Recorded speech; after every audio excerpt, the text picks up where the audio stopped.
하나님 말씀 보겠습니다. 오늘 이 밤에 하나님께서 우리에게 주시는 말씀 누가복음 7장 11절로 17절까지의 말씀입니다. 신약 성경 누가복음 7장 11절로 17절까지의 말씀,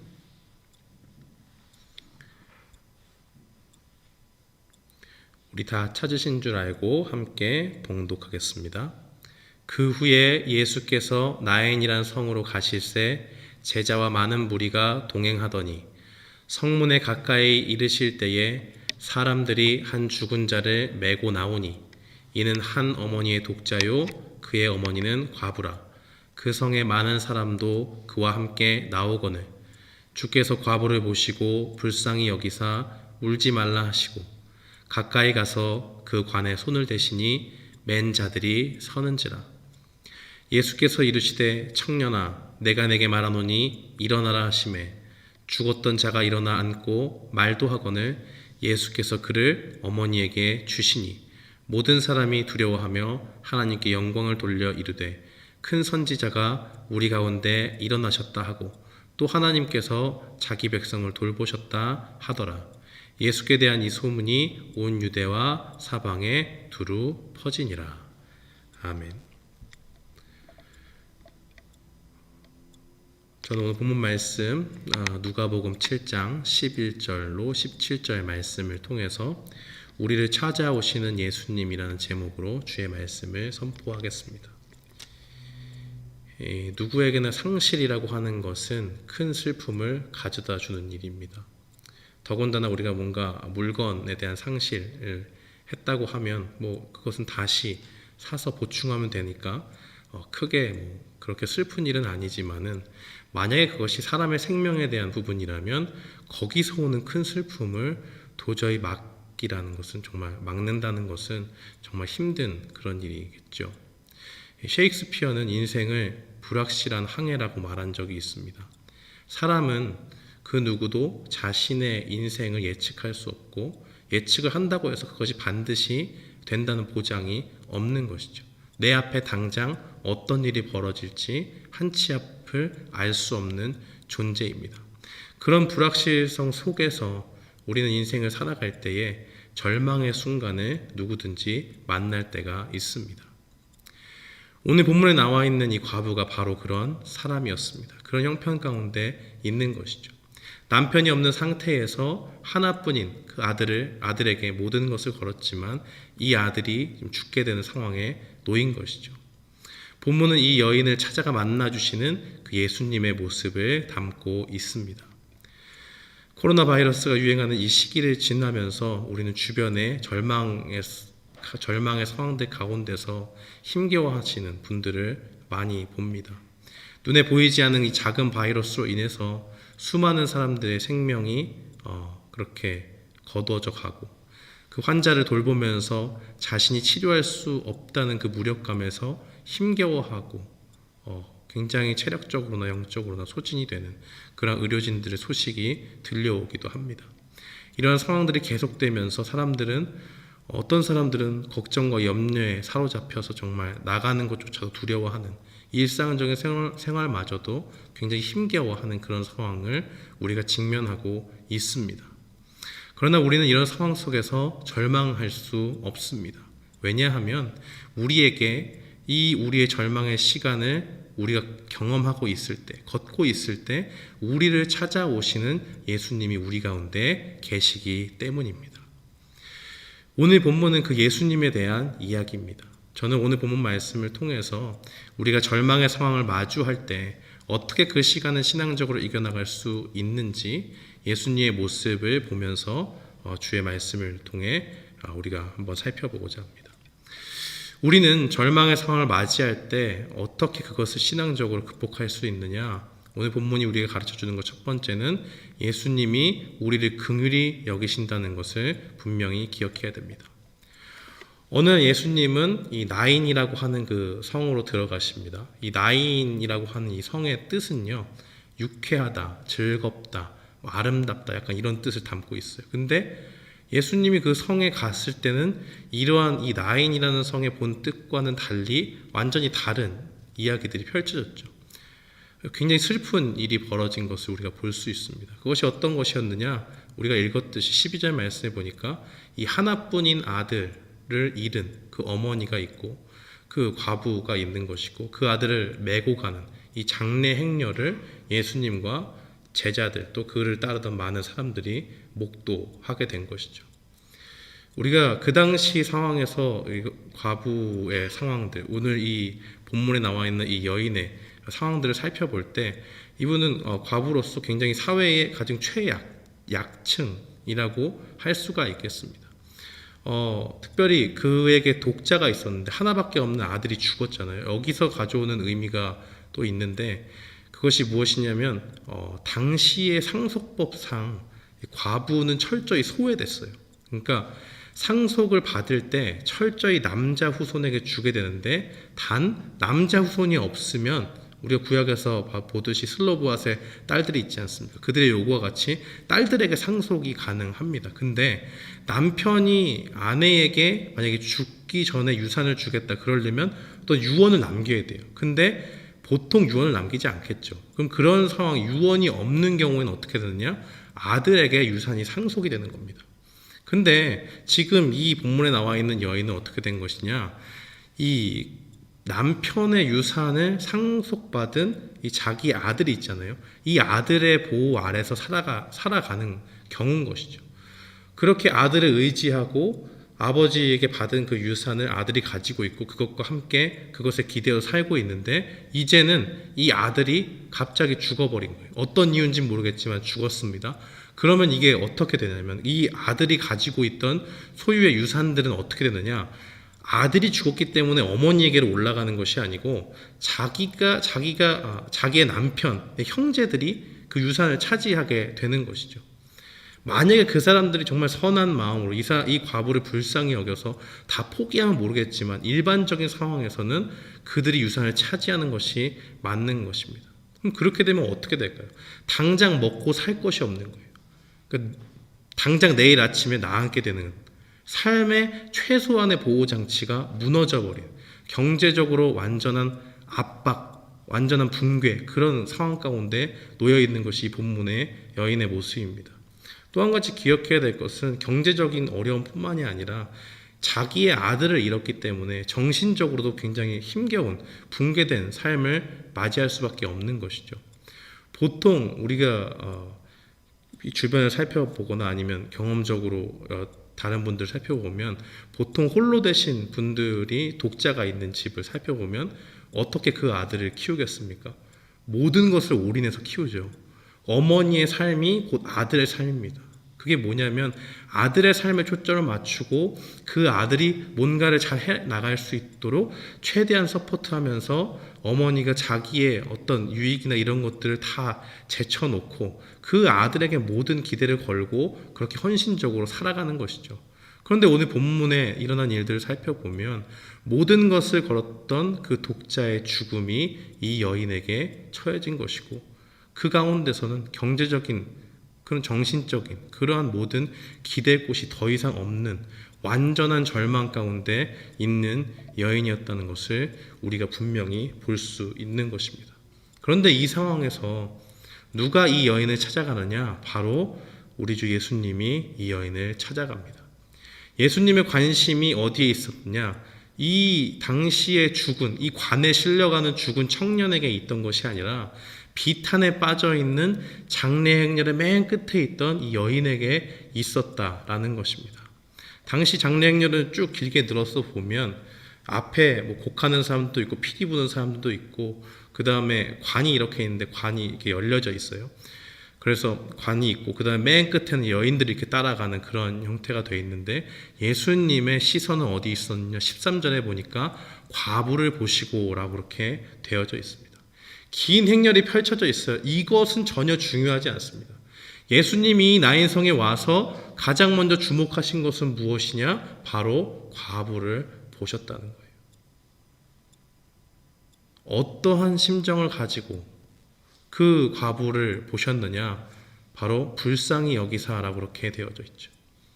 이것은 여기서 말하는 이 불쌍히 여기다라고 하는 것은 단순한 동정, 참 안 됐다 이 정도 수준이 아닙니다. 이거를 참 어떻게 표현하면 좋을지 모르겠지만 이 원어적으로 살펴보면은 이 창자가 뒤틀려지는 고통을 얘기해요. 그러니까 굳이 이렇게 조금 쉽게 어떻게 조금 와닿게 설명을 해보자면 배가 정말 아픈데 안에서 막 내장이 꼬여가지고 방에서 대굴대굴 구르는데 그래도 그 고통이 가시지 않는 그 정도의 슬픔이라는 겁니다. 근데 보세요. 예수님이 직접 당한 슬픔이 아니잖아요. 예수님의 가족이 죽은 게 아니지 않습니까? 그런데 예수님께서 그 과부를 보시고 그 과부를 향해서 품었던 마음이 어떤 것이냐? 바로 그 여인의 마음과 똑같은 그러한 극심한 고통과 슬픔과 비탄 가운데서 그를 바라보셨다라고 하는 겁니다. 그 상황 가운데서 예수님은 그에게 말씀하시죠. 14절에 보니까 뭐라고 말씀하십니까? 울지 마라 라고 그렇게 울지 말라 그렇게 이야기합니다.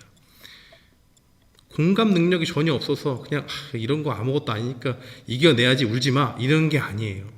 굉장히 슬퍼하는 가운데 있고 여기서 또 울다라는 말이 어떤 거냐면은 그냥 단순히 눈물을 훔치는 정도가 아니고 정말 이 여인은 굉장한 정신적으로 또 굉장히 자녀를 잃은 그러한 슬픔 가운데서 굉장히 슬퍼하면서 탄식하면서 소리내면서 계속 우는데 그 가운데 찾아가서 그 고통을 다 아심에도 불구하고 찾아가서 하시는 말씀이 울지 말라라고 그렇게 명령법으로 얘기하십니다.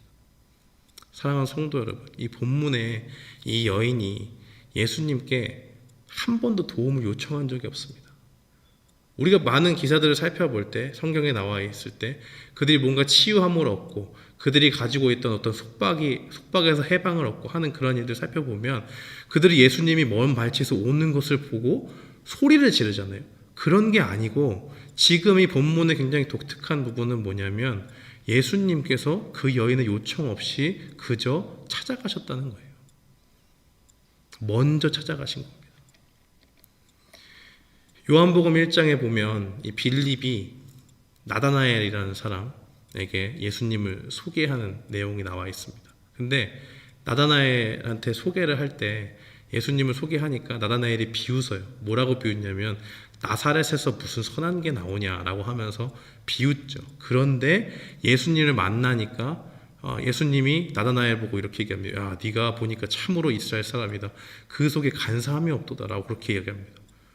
깜짝 놀랐어요. 나다나엘이. 아니 나를 어떻게 아십니까? 라고 얘기하니까 빌립이 너를 부르기 전에 네가 무화과 나무 아래에 있을 때 보았노라라고 그렇게 이야기를 합니다.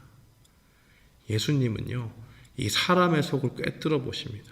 우리의 심정을 깊이 아시고 그것을 동정해 주세요.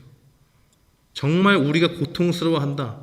하나님은 전능하시니까 다 모르겠지. 우리와는 동떨어져 계시니까 모르겠지.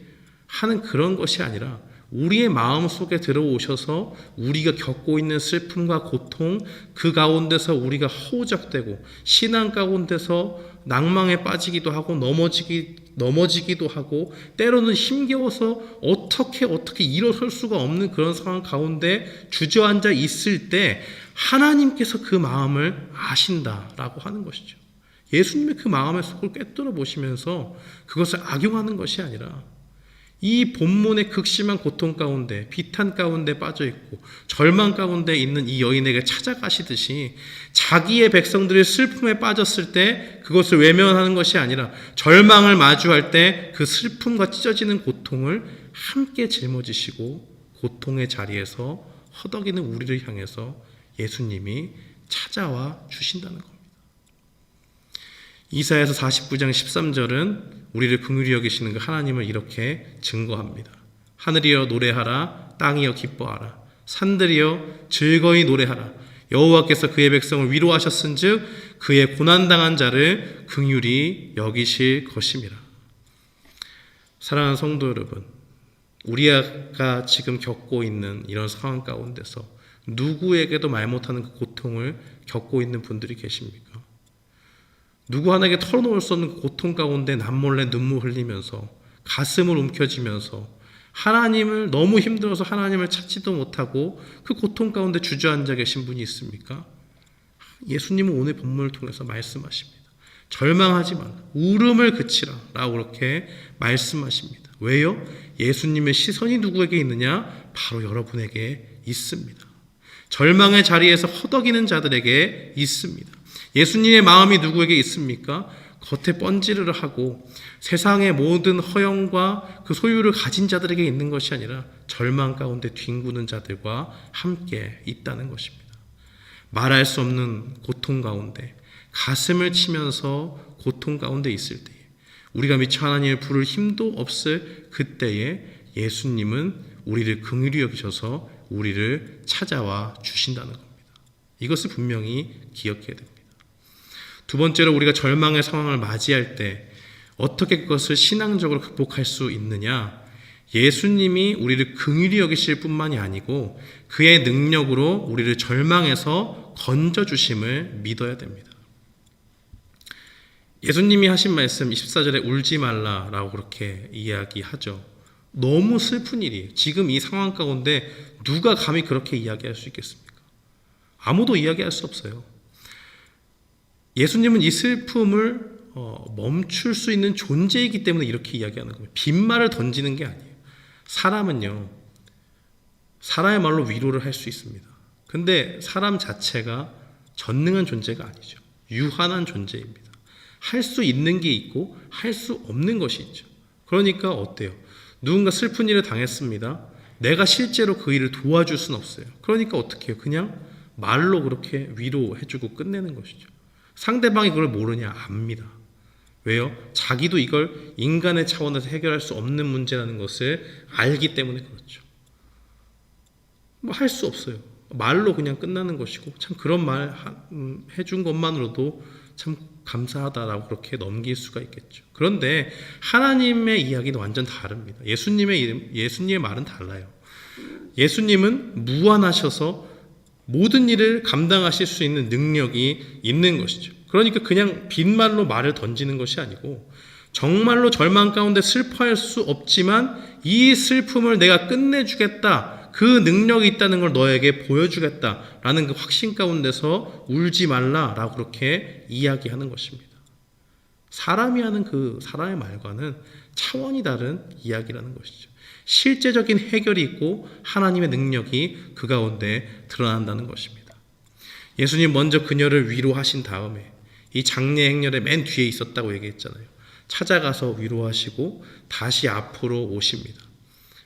그리고 관 위에 손을 대고 말씀하시죠. 청년아 일어나라 라고 그렇게 이야기를 하십니다.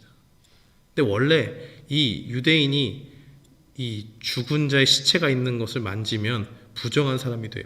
근데 예수님은 지금 뭘 보여주시냐? 내가 예수님이 만져서 이것이 부정해지는 것이 아니라 시체를 만졌기 때문에 부정해지는 것이 아니라 이제 예수님께서 깨끗하신 그분께서 이 죽음의 든 자를 만짐으로 인해서 죽음에서 살아날 것을 아시기 때문에 그러한 율법마저도 그저 그렇게 크게 개의치 않고 하실 수 있는 것이죠.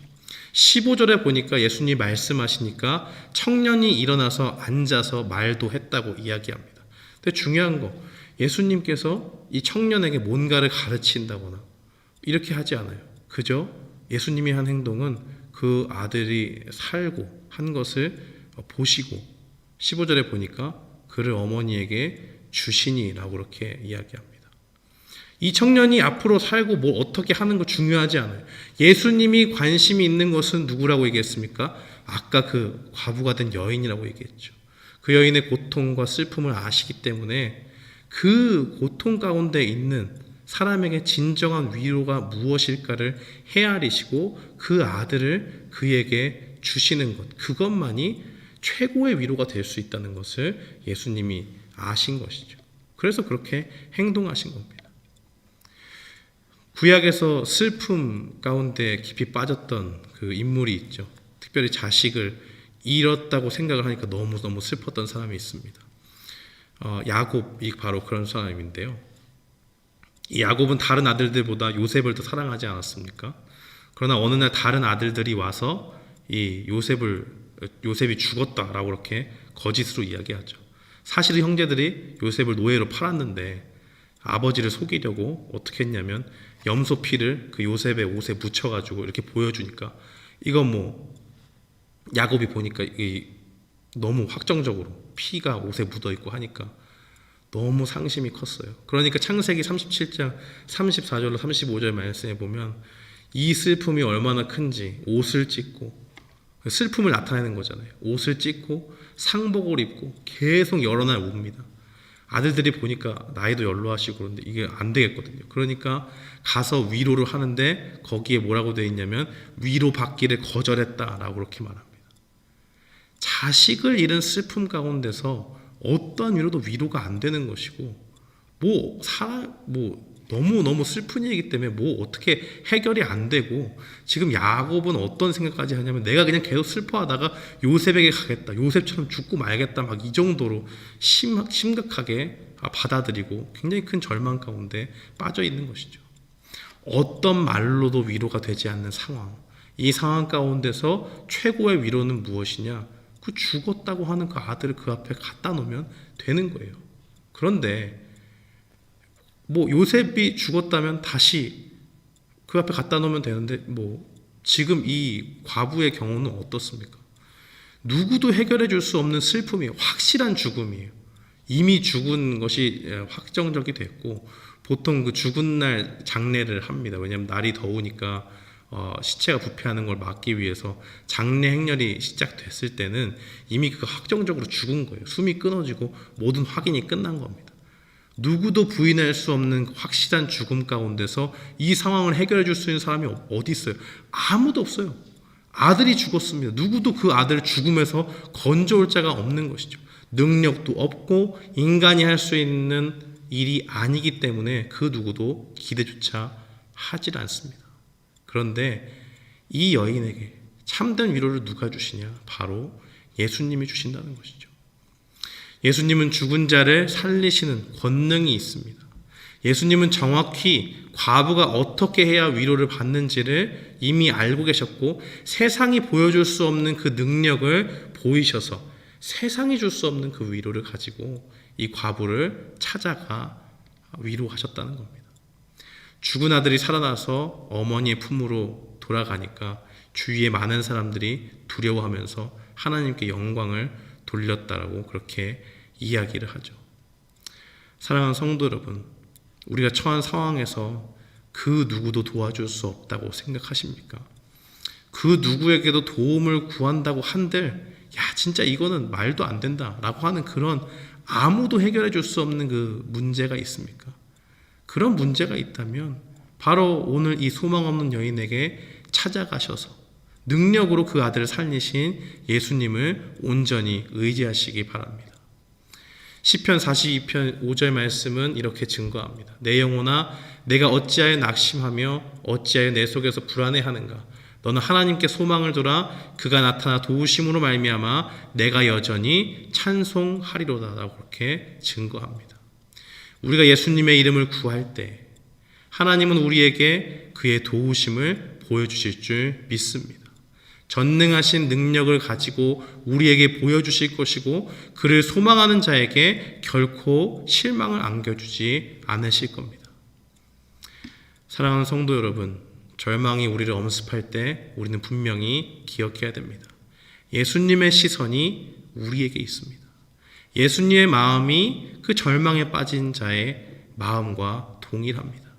예수님은 오늘도 그의 백성의 마음을 살펴주신다는 겁니다. 그래서 절망 가운데 신음하는 자들을 찾아가기 원하시고, 그들을 긍휼히 여기시는 그 마음 가운데서 하나님의 능력으로 절망의 자리를 소망의 자리로 바꿔주십니다.